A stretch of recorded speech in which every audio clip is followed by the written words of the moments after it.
What's up, fellow my bow hunters? Today we're checking out the B3 RD2. Now this is the aluminum version. There is an aluminum and a titanium version. It's a 2-blade, 2-inch cut offering by B3. It uses a tension system, I guess, for lack of a better term, to keep the broadhead closed during flight. The titanium version is going to run you $74.99 for a 3-pack, and I've seen the aluminum versions for about $52.99 for a 3-pack.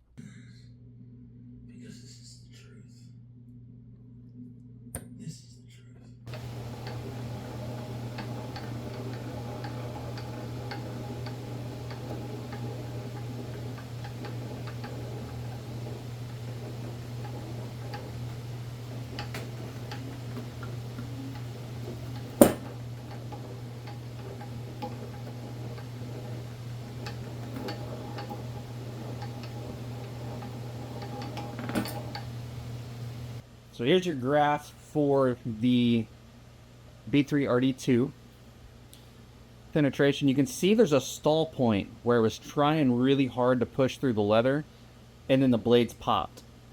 And I think the point of the broadhead popped through the leather at the same time the blades popped. So you see that drastic drop, and then you see the penetration again. That's very short compared to the other broadheads we've seen in this test. So let me, 69.98 foot-pounds of energy at this peak to get the blades to pop. And then we're looking at 39.28 foot-pounds of energy to get the penetration through the leather. And then this is probably the arrow going through or something to that effect. This is inconsequential. You really want to focus on these two right here. Like we got 1 3/4 of an inch. Check out this entry hole though. So obviously we've got one blade fully deployed on this side, and then one blade that is not fully deployed on this side. But whereas all these other 2 blades are slices, that punched a hole. Okay, so right off the bat, there's something I like about this wound channel. It's rotational. You see how this end from the top view here looks skinnier versus compared to when you get down here it looks wider? That is what it looks like when a wound channel rotates. So we very much like the rotational wound channel. However, there is something we very much don't like. Those blades are not fully deployed. Now, this tells me one of 2 things. Either A, the blades did not fully deploy, or B, when the broadhead stopped, and you see how there's this point up here? So you can see it penetrated a little further and then retracted. So that potentially caused those blades to come back. Now, because we have this little point here that shows that the broadhead was actually further in the gel, I am more likely to believe that the blades came back to a flat placement when the arrow retracted backwards out of the gel some. If that little cone up top was not there, I would say that broadhead is not fully deployed. And we really love this angle because you can see that wound channel. Awesome. You can't see the rotation as well from this angle, but you can definitely see that it was a big 2-blade cut wound channel, just like we would expect. You can even see the Rage Tri-Pan wound channel below it. That's the Tri-Pan wound channel. And here's the edge of the B3 right there. And then there's the other edge. So we see a big 2-inch cut wound channel like I would expect out of that broadhead, which again leads me to believe that the arrow was initially deeper in the gel and then retracted some.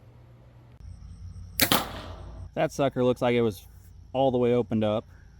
Offset blade cut. That big square ferrule.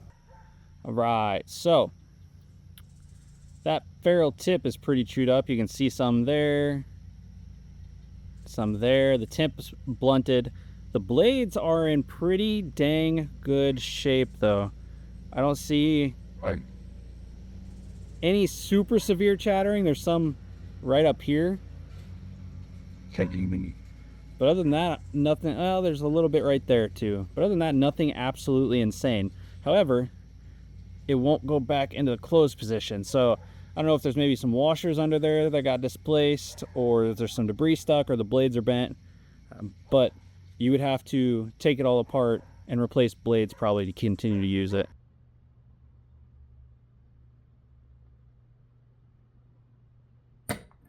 A 225 out of the package is actually a little below average of what I see, but I like to personally see a 150, so it's a little dull by my standards.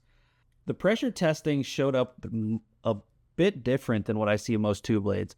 So this took almost 70 foot-pounds to push through that, or 70 pound-feet. Gosh, it's pound-feet. It took almost 70 pound-feet to push through that leather, but it only took about 40 pound-feet for those blades to follow and penetrate after. And I think that has to do with the design. When it's in the closed position, I have a pack right here. When it's in the closed position, those blades are very close to that tip. And these tips are not very sharp right out of the package. Like, they're not very pointy. They're kind of blunted, honestly. So I think what's happening is that tip is popping through and kind of poking through. The blades are starting to open. And then since it kind of pops that hole, it's easier for the blades to follow.